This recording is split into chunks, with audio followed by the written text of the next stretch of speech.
Halo Sainsikers, kembali berjumpa bersama saya Denny Darko. Tidak ada yang namanya misteri, yang ada adalah tanda-tanda yang kita semua coba untuk mengerti. Tahun baru Masehi baru kita lewati, kita akan segera memasuki tahun baru Cina atau Chinese Lunar atau Chinese New Year. Kali ini kita memasuki tahun ular kayu. Ini sesuatu yang langka, terjadinya hanya 60 tahun sekali. Jadi belum tentu kalian ngalamin sekarang, terus kalian akan ngalamin lagi. Karena saya yakin kalian mendengarkan ini pasti di usia dewasa.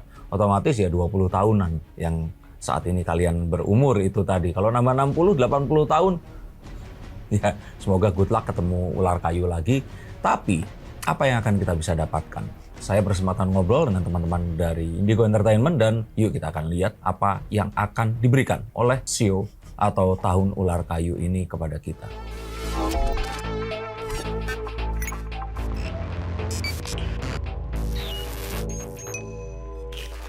Oke Bang Denny, ini kan tahun ini kan kesempatan juga ya di tahun ular kayu. Mungkin karakteristik dari Shio ular kayu sendiri mungkin seperti apa sih Mas? Yang saya ingin jelaskan pertama adalah Shio itu sebenarnya apa sih? Shio itu adalah sifat-sifat, bukan Shio-nya ya, maksudnya kenapa kok orang percaya dengan Shio?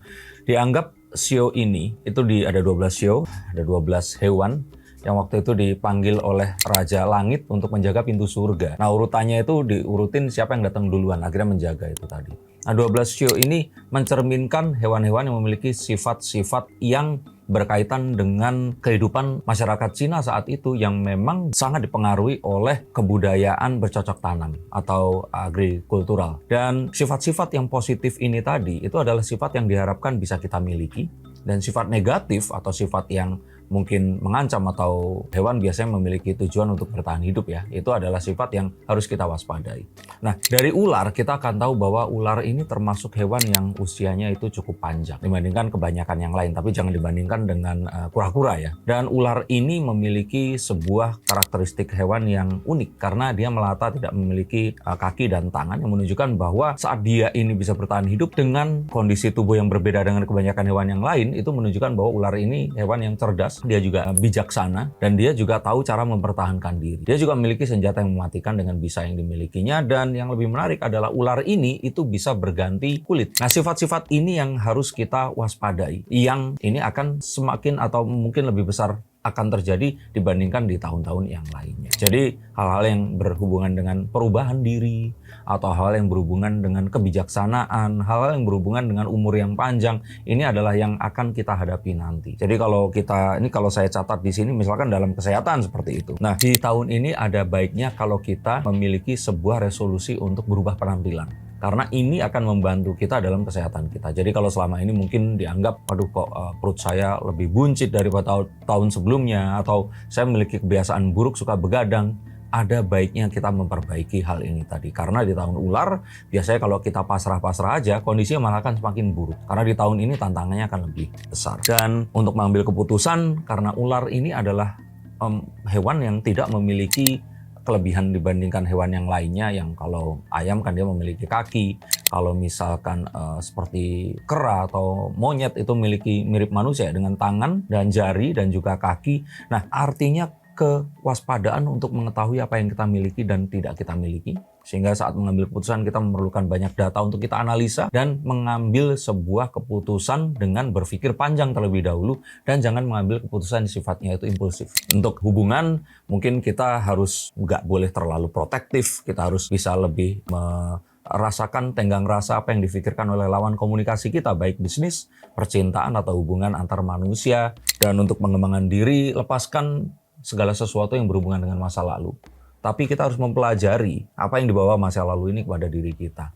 Jadi perubahan diri itu adalah sesuatu yang harus dilakukan untuk mendapatkan kesuksesan di tahun ular kayu. Dan untuk karir ini adalah kesempatan untuk mencoba sesuatu yang baru, mengembangkan sebuah bisnis yang mungkin belum pernah dilakukan, juga untuk mempelajari hal-hal yang kita anggap ini belum pernah kita pelajari sebelumnya. Jadi membuka opportunity dan berani untuk mengambil langkah dengan lebih, mungkin nggak usah terlalu khawatir terhadap sesuatu yang belum pernah kita lakukan. Nah untuk ular kayu itu sendiri, maka sifat-sifat ular ini tadi harus kita gabungkan dengan sifat kayu.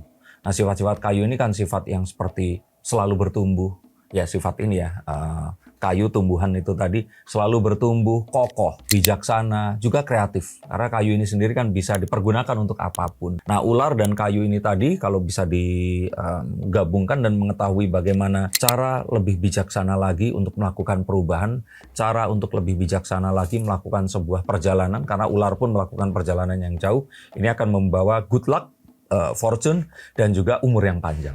Stop dulu sebentar untuk kalian semua yang merasa atau menganggap bahwa saya hanya membacakan tarot untuk artis-artis. Kalian salah. Kalian pun berkesempatan untuk bertatap muka dengan saya atau menanyakan apapun yang kalian ingin tanyakan, dan biarkan kartu-kartu saya di sini mencoba untuk mencarikan alternatif jalan keluar dari pemecahan permasalahan yang terbaik untuk saat ini dan mendatang. Dan saya jamin ini semua akan private, hanya kalian dan saya yang akan mengetahuinya. Apapun permasalahannya. Karena saat sebuah masalah terjadi, sebenarnya sebuah solusi itu menanti. Dan siapa tahu solusi terbaik dari permasalahan kalian akan ketemu saat kalian ngobrol dengan saya, dan izinkan saya untuk membuka setiap kartunya kepada kalian. Hubungi segera nomor di bawah ini dan pastikan nomor ini saja, dan izinkan saya untuk membantu memecahkan permasalahan apapun yang kalian alami. Semoga informasi ini bisa membantu kalian memecahkan permasalahan kalian. Oke, lanjut ke konten yang berikutnya. Yuk. Mas, ini mungkin kalau untuk dari segi di bisnis sendiri untuk di tahun ular kayu ini mungkin seperti apa sih Mas untuk tantangannya mungkin? Kalau tantangan, kita tidak boleh mengambil keputusan yang impulsif. Karena dalam bisnis memang terkadang ada masanya kita harus segera mengambil kesempatan. Ada sebuah ketakutan saat kesempatan ini datang, dia tidak akan datang lagi. Nah, untuk ini kita harus lebih hati-hati, mengukur semuanya, mempersiapkan dengan lebih baik lagi data-data dan menghitungnya. Karena saat kita terlalu berani mengambil keputusan, maka hal yang buruk ini akan menimpa kita. Juga tahu dan mempelajari apa yang pernah terjadi di masa lalu kita. Ini adalah satu hal yang harus dilakukan untuk mengambil keputusan bisnis di tahun ular kayu ini tadi. Kegagalan apa sih yang pernah kita lakukan dan harus kita hindari? Keberhasilan apa yang pernah kita kemarin dapatkan atau pernah kita lewatkan dan kali ini harus kita dapatkan? Maka yang paling penting di sini adalah hal itu tadi. Dan dalam bisnis pun kita diminta untuk melakukan perombakan, perubahan. Diri yang sama, tapi dengan kulit yang berbeda, tapi dengan cara hidup yang berbeda. Juga kalau kita bicara kulit, mungkin ini adalah saat yang tepat untuk rebranding perusahaan atau bisnis yang kita lakukan. Kalau untuk dalam percintaannya atau jodoh mungkin seperti apa Bang? Seperti yang saya katakan bahwa dalam jodoh dan percintaan kita tidak boleh terlalu mengekang. Seperti kita tahu ular ini kan kalau dia itu merasa diprovokasi atau menyerang dengan cara melilitkan. Nah, hal ini yang harus kita hindari. Maka wait and see, coba untuk lebih banyak mendengarkan. Ini adalah sebuah langkah yang akan cukup bijaksana di tahun ini. Mengetahui lebih jauh lagi kebiasaan baik, buruk, atau apa yang disuka dan tidak disukai oleh pasangan atau lawan komunikasi kita sebenarnya adalah cara untuk selamat dalam hubungan antara manusia di tahun ular kayu ini tadi. Pun dalam hubungan ini artinya kita tidak boleh tetap stagnan. Kita harus bertumbuh, memiliki sebuah cara-cara baru untuk memberikan love language kepada kekasih kalian, dan juga mendengarkan apa yang diinginkan untuk bisa diwujudkan di tahun ini. Oke, Bang, ini kan bisa dibilang kan ular itu kan salah satu hewan yang berbisa ya Bang. Untuk dalam hubungan relasi sendiri di tahun ular kayu ini apakah harus berhati-hati juga Bang atau seperti apa? Ya, berhati-hati itu sesuatu yang jadi sebuah kata pertama bahkan. Hati-hati di sini karena ular itu kan dia juga nggak sembarangan dia bergerak kan. Dia ini melihat terlebih dahulu, dia tuh mengawasi, bahkan saat menyerang pun ular ini mengancam terlebih dahulu. Dia ini nggak seperti hewan misalkan seperti banteng atau kerbau atau bebek yang dia main seruduk seperti itu. Ular ini sangat-sangat menyiapkan langkah berikutnya yang akan dilakukan, dan dia ini tidak mengambil langkah secara serampangan. Maka berhati-hati. Belajar dari masa lalu, menanggalkan masa lalu ini seperti ular itu meluruhkan kulitnya dan mengambil kemenangan dalam setiap langkah yang dia akan lakukan. Untuk selebriti yang bisa dibilang tuh di tahun ular kayu ini yang bakal bersinar mungkin siapa sih Mas? Mungkin yang menurut Mas yakin apakah? Saya kira Thorik, Alia dan Puja atau? Nah, berbicara tentang Thorik, Alia dan sebagainya, Raffi Ahmad ini yang paling akan bersinar karena dia berubah kan sekarang ini. Tadinya hanya artis, sekarang dia menjadi salah satu staf presiden dan dia melakukan tugas yang baru yang mana dia ini melakukan hal-hal yang tidak pernah dilakukan sebelumnya. kreativitas ada di situ, perubahan image ada di situ. Dia juga terlihat lebih berhati-hati dalam mengambil langkah. Kalau dulu kan terlihat dia banyak membuka perusahaan ya. Kali ini kita melihat bahwa Raffi Ahmad ini lebih banyak membantu pemerintah untuk melakukan program-programnya. Nah, hal seperti ini yang sebaiknya bisa ditiru oleh yang lainnya. Nah, untuk Atta Halilintar, Thorik Aliyah, dan sebagainya, kita menantikan gebrakan baru. Karena kalau mereka tetap melakukan hal yang sama, maka stagnasi adalah sesuatu yang akan mereka dapatkan. Akan ada artis-artis yang mungkin nggak terlalu terkenal, tapi lebih nekat melakukan perubahan, ini akan mengambil alih posisi mereka. Untuk segi dari masyarakat Indonesia ini juga gimana nih Mas untuk di tahun ular kayu ini mungkin seperti apa Mas? Kalau masyarakat secara keseluruhan, kita akan tahu bahwa kali ini kan kita memiliki presiden yang baru, kesempatan yang baru juga. Maka kita harus memiliki mindset yang baru. Untuk masyarakat yang selalu berpikir setelah dapat yang sekarang, terus nanti, wah ya sudah deh, kita menunggu aja nanti Pilpres tahun 2029 lagi. Itu pemikiran yang kalau saya kira harus dihilangkan. Masyarakat di sini harus memiliki harapan terhadap apapun yang mereka lakukan. Terutama saat mereka melakukan sebuah pekerjaan, terus ini tidak memberikan sebuah dampak atau perubahan, langsung berubah saja. Dalam artian berubah ini nggak harus keluar dari perusahaannya atau terus kemudian dia mencari pekerjaan baru, tapi lakukan ini dengan cara yang berbeda. Nah, untuk kalian semua, masyarakat kebanyakan yang mungkin juga bukan pengusaha tapi di sini itu bekerja, cobalah untuk mengumpulkan data lebih banyak, mempelajari tentang perusahaan kalian, mengetahui tentang mengapa kalian di sini dan apa yang direncanakan oleh perusahaan ini nanti. Dan melakukan apapun yang menjadi job desk kalian ini dengan cara yang berbeda akan memberikan dampak yang positif, kenaikan gaji, kenaikan jabatan. Bahkan saya kenal beberapa orang yang wartawan juga akhirnya naik kedudukannya kan karena mereka mencoba melakukan sesuatu yang baru dan berani mengambil resiko saat melakukannya. Oke, Mas ini kan bisa dibilang di tahun ular kayu ini kan sempat ada juga ya bencana alam. Mungkin untuk di bulan-bulan kedepannya itu akankah nanti ada bencana atau Oh jelas. Oke. Yang dinamakan dengan bencana ini sebenarnya kan sebuah disrupsi atau perubahan yang sifatnya itu sontak dan mendadak.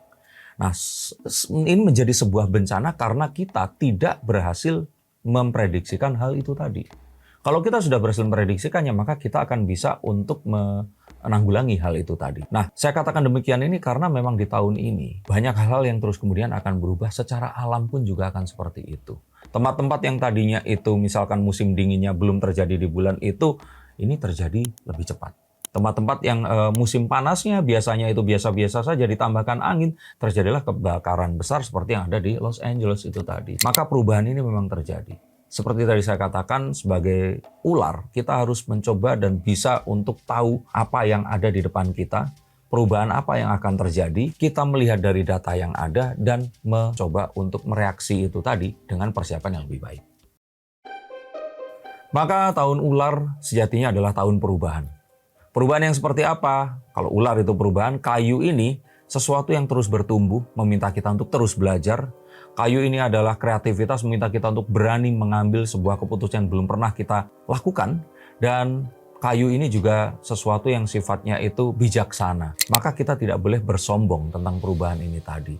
Dan terus melakukan perubahan apapun yang terjadi. Jika ternyata hal tersebut tidak membuahkan hasil, lakukan segera perubahan itu tadi. Tapi jika ternyata kita mengetahui saat perubahan ini menghasilkan sesuatu yang positif, maka berhentilah berubah dan coba untuk melakukan penyesuaian dengan merubah diri kita untuk melakukan hal yang kita lakukan ini tadi. Semoga kita akan diberikan keberuntungan, diberikan kekayaan, kesejahteraan di tahun ular kayu ini tadi. Kalian yang dibacakan kartunya silakan mungkin nomor di bawah sini. Terima kasih, sampai jumpa dan salam.